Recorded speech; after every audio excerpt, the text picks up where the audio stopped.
Welcome back. We are here this week with Joan Lunden, who needs very little introduction for almost anyone in the world.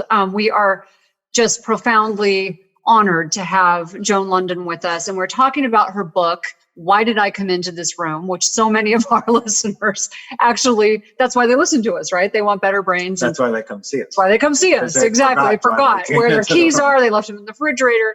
And we're just having such a great talk about really sort of what we're talking about is eternal value. Why do we, on the last podcast, we talked about, how do you want to be seen at the end of your life?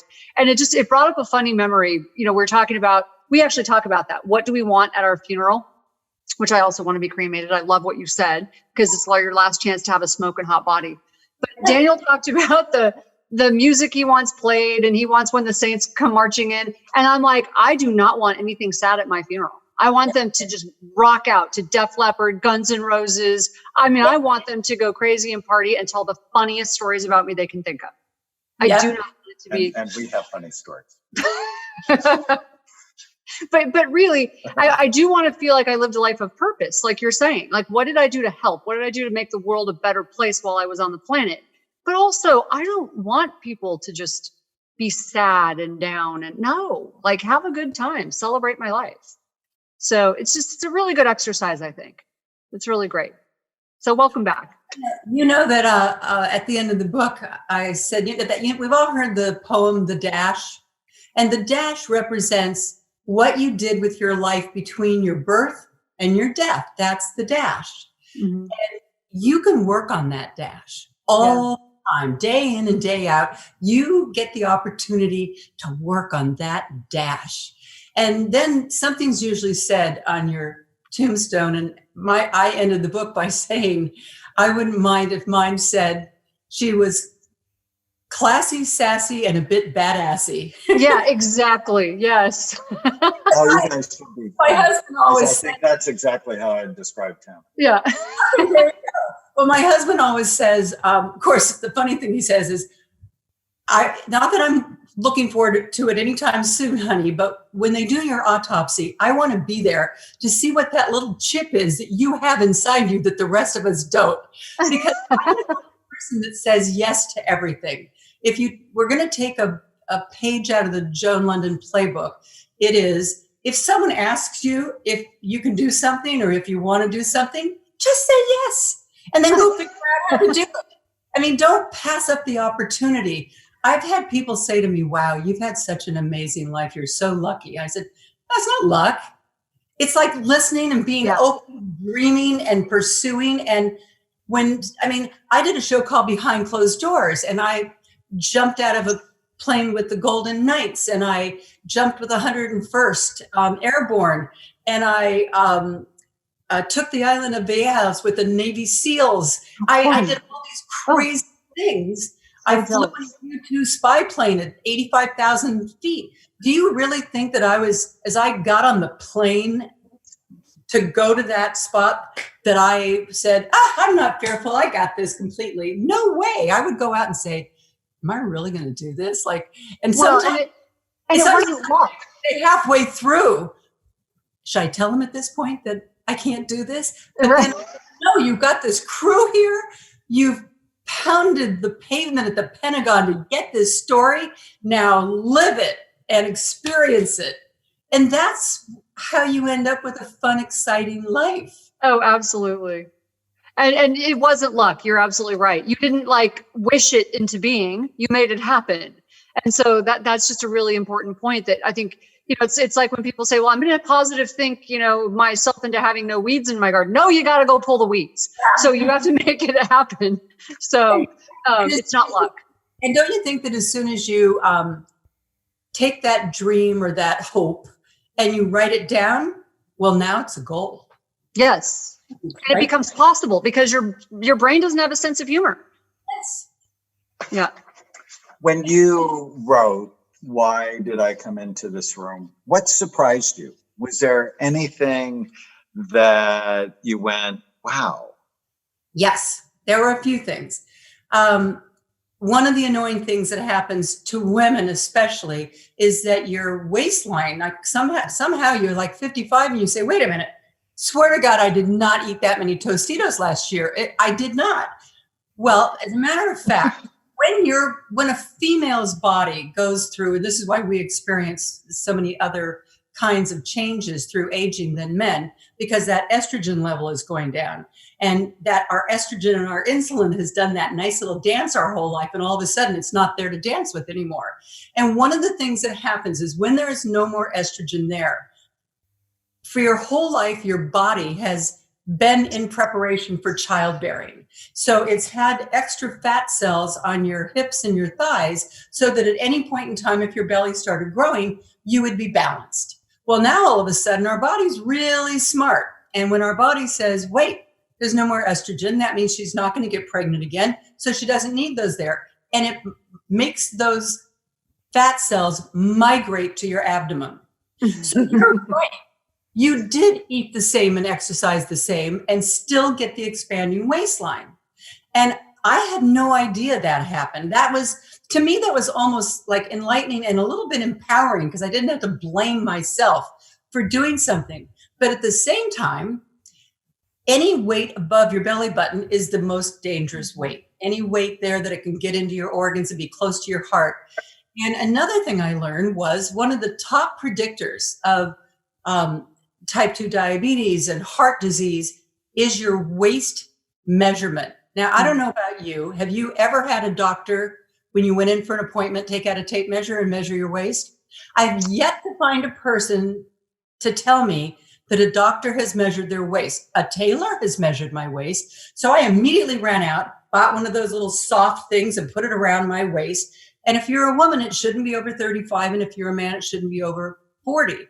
And if it is, the good news is that if you lose about 8 to 10 pounds, you can reduce your waist circumference by about 1.25 inches to 1.5 inches.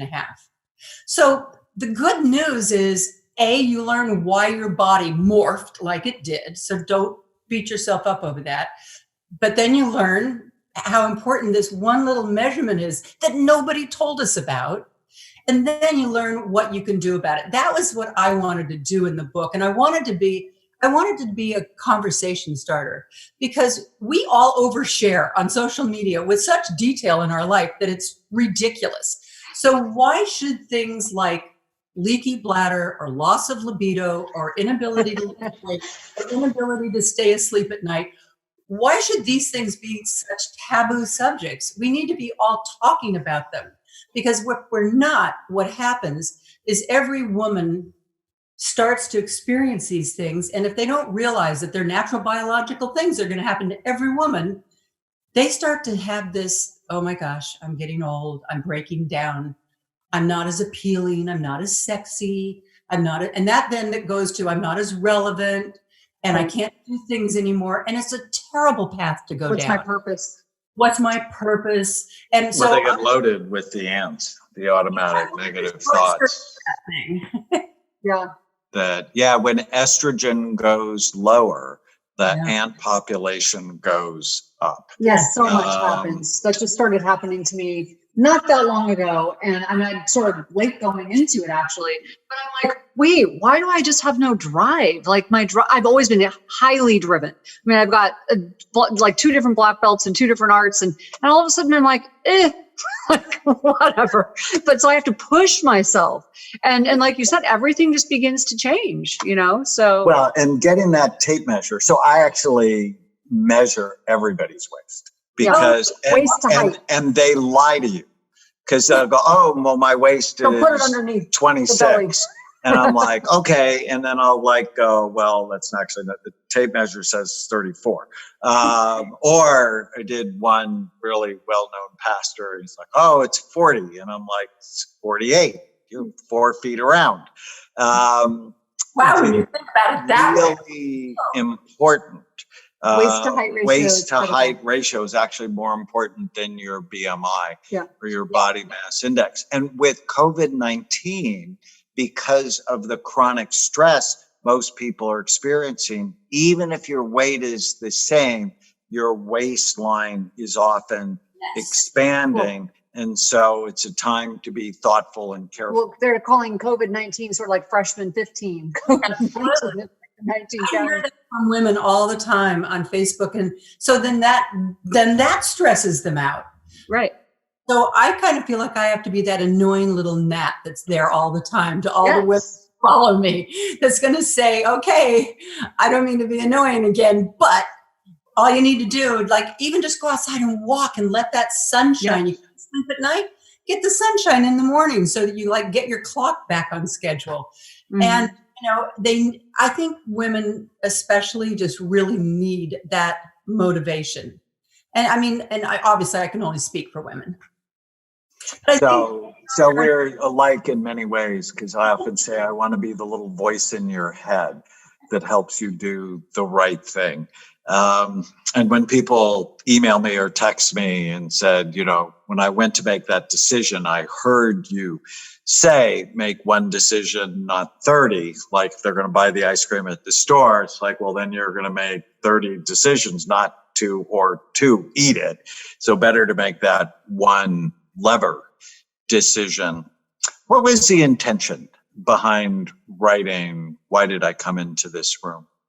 I had been working on a book for a few years, because everybody always used to say, how do you stay so, young and vibrant looking? I thought, so that's the book I should write, live younger, longer. And it just wasn't fitting me. And then finally, I said, it's not a matter of living younger, longer. It's a matter of living the most vital, your life with vitality and energy and passion and effervescence at each point of your life. So I said, I need to write a book about aging. Many, many years ago, I'd written like 3 books and they'd all been bestsellers. And a publisher came to me and said, all right, we want you to write another book. And I remember I went to my agent and my book agent, and I said, when you finish a book, you feel like you kind of just squeezed every last thought out of your brain and you have nothing else to say for a while. I don't even know what I want to write about next. And he said, you will always write about that which you want to know more about. And he was so right. And if I always just keep that perspective and say, like, I'm like a lot of the women out there that follow me. So what do we want to know about? And the obvious answer was we wanted to know about the aging process.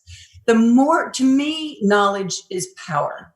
And so I wanted to give them the knowledge. I knew exactly what I wanted to do. And as soon as I figured out what it was, it just came pouring out of my brain onto the page. And I knew what experts to go to.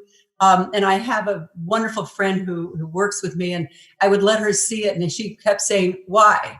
Or where's the evidence for this? And so I dig a little farther. But I think that the thing that bothers us the most of all the things that happen to you as you age, as a man or a woman, is when you start not being able to remember things. And that's why I chose, and my husband says, you can't call this Why Did I Come Into This Room? Even when I went to take the picture, you'll know that I didn't take a beauty picture. I was like, what? I want but you're still beautiful. And so, because I wanted it to really speak to people, like, I'm going to share with you and what I've learned. And this is the most worrisome. But I was also happy to learn that when most people say that, why did I come into this room? And of course, the first thing when you're 20, you don't think anything of it. But when you're 50 or 60, you think, is this the beginning of something bad? And most of the time it's not. Most of the time, as doctor will tell us, it's just natural aging. But there again, we can do something about that. Yeah, I'm not a fan of natural aging. Right. I'm fighting it every step of the way. When we come back, we're going to talk about memory and what are the things you can do to enhance your memory. So please post if you learned anything. We want to know what you've learned. We want to hear your questions, your comments. We would love to get a review from you at brainwarriorswaypodcast.com, and be sure to pick up a copy of Joan Lunden's book at any major outlet where you can buy books. Why Did I Come Into This Room? And we're just having so much fun talking about this. And we will be back. If you're enjoying the Brain Warriors Way podcast, please don't forget to subscribe so you'll always know when there's a new episode.